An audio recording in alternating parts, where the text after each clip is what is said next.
Hello, Western Civ 104 and my two World Civ 106 classes. So right now I'm just making a brief introduction for an announcement. You will see that I have nothing else posted, okay? So my goal is to have at least your syllabus with more information about the class and the textbook this Sunday. I do work I do have another job, and so at times I really get busy with that. You will see though, as this class starts, I make sure that I treat each class as a priority, okay? And so I do my best to communicate with you all by responding quickly, as quick as possible. For now, if you have any questions for me and you need to communicate, just write directly into Canvas, because when you write into the Canvas app, it will show me your name and tell me which class you come from. Sometimes when students write me on through email, they forget to mention which class they're in, and we have to go through several texts before I even know who I'm talking to and get more clarity on what they need to know. So that's just something to keep in mind.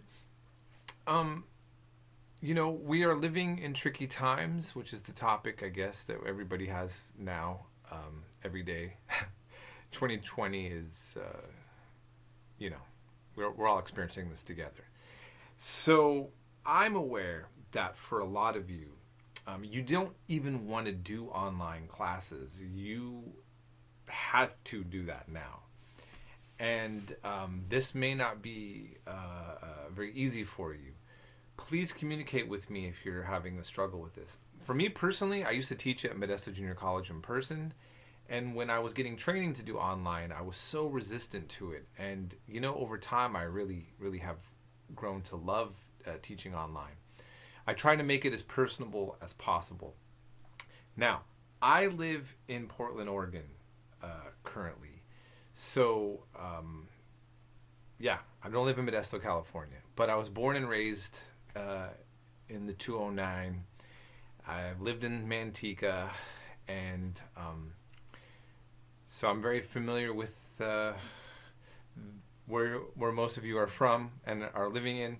I also went to Modesto Junior College. In fact, I was kind of stuck there. I was one of those transfer students that couldn't seem to transfer out. And so some of you may sympathize with this kind of issue. I was really having some hang-ups on getting my math requirements and science, and even to a certain extent my English. Now, I want to mention something about that as well. We do a lot of writing in this class. We don't do multiple choice. And so if you struggle with writing, that's something that you just need to consider. I don't grade very hard on writing, but I'm getting more strict about a certain set of things, which I'm going to make an entire video for all of you that you must watch. And it's going to be what I expect out of papers. Some of you, if you've had me before and you're taking this class with me again, it's not going to be much different. You don't need to worry too much, but I'm really making it clear that there needs to be dates covering time periods, that you need to be mentioning historical figures. You need to have works cited. I'm going to give examples of what this would look like. And you cannot plagiarize, which should seem obvious, but it's not, apparently. And I will talk about that as well. It's not like what I'm asking is going to require much of you, but I'm telling you those things I'm not going to tolerate papers without dates, works cited, and ones that are plagiarized, okay? And you don't need to worry about that, though, because as you will see, what I'm asking is quite simple.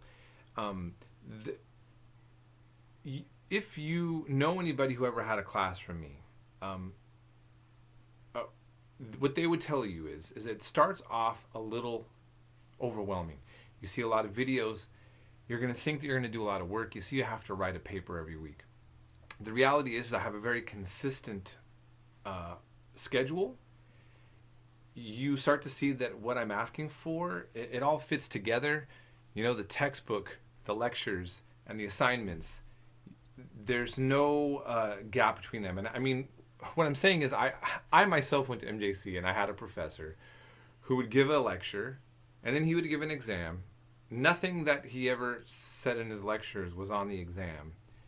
And me and my friends and I that were in the class were always just like confused about what we were supposed to be doing. It was fine with his lectures, and the exams would have been fine. They just never went together.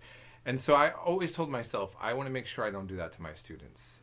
And all due respect to my former professor in that regards that I had. So, yeah, it'll all come together for you quite clearly. And as I've pointed out, I am a good communicator and very empathetic about the state of the world and how many distractions are going on. So that's all I want to say for now. I just wanted to just kind of like point out, hey, look, we're going to be starting at the end of the month. We all need to kind of be getting our minds revved up that class will be starting relatively soon. And I just want to let you all know that I'm doing my best to be prepared on my end for all of you as well. So Sunday is the target for popping up the syllabus and with some more clarity on the textbooks and all of that for you, okay? And I hope that you are enjoying what's left of your summer. We will be starting soon, and I look forward to doing that with you all. Have a great weekend.